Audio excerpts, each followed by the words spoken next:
tell me that I'm never. Halo semua, tuan-tuan dan puan yang amat dihormati. Dengarkan ini, satu komen yang panas.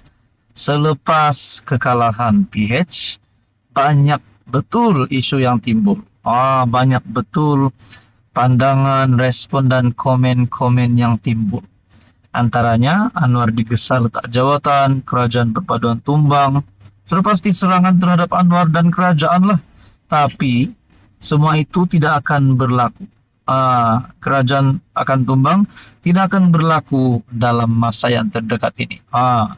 Yang pasti kita nantikan PRU 16 barulah nak tumbangkan Anwar, nak gulingkan Anwar. Disitulah waktu musuh politik Anwar untuk bertindak habis-habisan. Tapi saudara-saudara, ini satu komen yang saya nak kongsikan dengan Anda yang bagi saya pasti menarik. Sebaiknya UMNO dan MCA keluar dari kerajaan. PKR boleh berjuang dengan gabungan yang lain yang ikhlas dalam gabungan, serta kerana Zahid tak nampak kerjanya untuk membantu partinya serta tugas yang diamanahkan oleh PMX tidak dilakukan, yaitu pembangunan desa. Saudara-saudara, ada banyak persoalan, tapi hanya dua yang saya nak sampaikan kepada Anda. Dua saya nak sentuh. Berkaitan dengan komen ini, sebaiknya UMNO dan MCA keluar dari kerajaan. Itu, adakah Anda setuju atau tidak? Boleh komen. Adakah itu satu perkara yang relevan untuk UMNO, BN, MCA keluar dari kerajaan hari ini? Dan yang kedua, PKR boleh berjuang dengan gabungan yang lain yang ikhlas. Mana gabungan yang lain yang ikhlas? Siapakah parti itu? Tidak dinyatakan di sini, tapi mungkinkah parti yang ikhlas itu PAS? Mungkinkah Bersatu? Mungkinkah Gerakan? Ataupun mungkin ada parti lain? Parti Muda? Tak tahulah. Tapi kalau ada pun, adakah itu satu perkara yang relevan untuk dilakukan oleh kerajaan, menerima gabungan baru? Mungkin selepas PAS menang di Sungai Bakap, disangkakan mereka nak guling Anwar, rupanya mereka nak sertai kerajaan pula. Itu pun tak mustahil juga untuk berlaku. Jadi saudara-saudara, seterusnya pula dinyatakan di sini Zahid tak nampak kerjanya. Adakah Zahid boleh dipecat sebagai menteri? Dan beliau juga adalah timbalan Perdana Menteri. Apa salah laku berat oleh Zahid Hamidi sehingga beliau boleh dipecat? Itu persoalannya lah. Jadi saudara-saudara, menurut komen, sebaiknya UMNO dan MCA keluar kerajaan, PKR boleh berjuang dengan gabungan yang lain, Zahid tak nampak kerjanya untuk membantu parti, serta tugas yang diamanahkan oleh PM tidak dilakukan, yaitu pembangunan desa. Apa komen Anda? Boleh komen di bawah. Sekian saja, teruskan bersama di dalam channel ini. Halo semua, salam sejahtera Malaysia, tuan-tuan dan puan-puan yang amat dihormati. Saudara-saudara, ramai pemerhati politik dan ramai juga peminat-peminat politik, penyokong PN, penyokong PH yang bersuara selepas kekalahan Pakatan Harapan di Sungai Bakap baru-baru ini. Antara persoalan yang panas dan hangat adalah berkaitan dengan status kerajaan perpaduan, status Anwar Ibrahim, status PH. Ada yang sampai membuat persoalan kerajaan perpaduan tumbang. Saya tak setuju dengan kenyataan itu.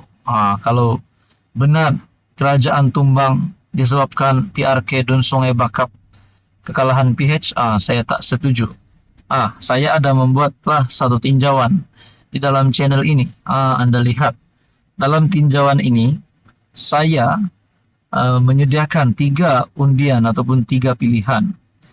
Selepas PN menang PRK Sungai Bakap, apa sepatutnya dilakukan Muhyiddin dan Anwar? Pilihan pertama, Anwar letak jawatan 35% undian.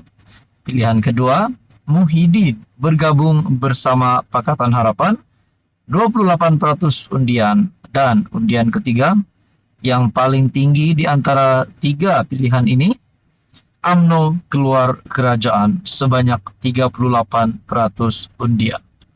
Saudara-saudara, setelah saya membuat tinjauan ini dan saya menyediakan hanya tiga pilihan ini, rupanya ada juga ataupun mungkin ramai di antara undian ini majority memilih UMNO keluar kerajaan.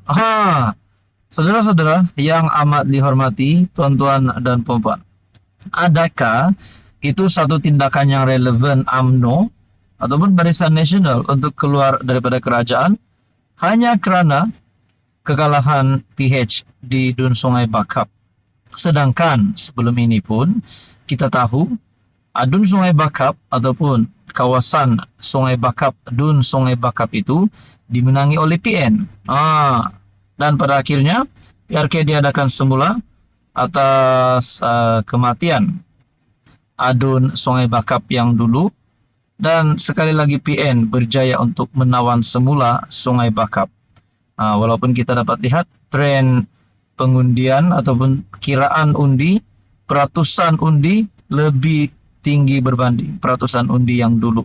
Nah, saudara-saudara, pilihan yang pertama, Anwar letak jawatan, saya rasa ini tidak relevan lah untuk dilakukan.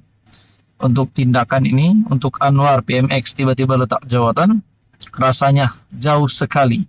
Nak cakap Anwar letak jawatan susulan kekalahan PH di Dun Sungai Bakap, rasanya tidak. Kita tunggu saja PRU16, barulah kita tahu Anwar letak jawatan, Anwar ditumbangkan, Anwar digulingkan. Disitulah musuh politik Anwar perlu berhempas pulas. Manakala pilihan kedua, Muhyiddin bergabung bersama PH. Mungkin selepas PN semakin kukuh dengan kemenangan di Dun Sungai Bakap, adakah PN yang dipimpin oleh Muhyiddin Yassin sebagai pengerusinya boleh membawa PN untuk bergabung bersama PH di dalam kerajaan?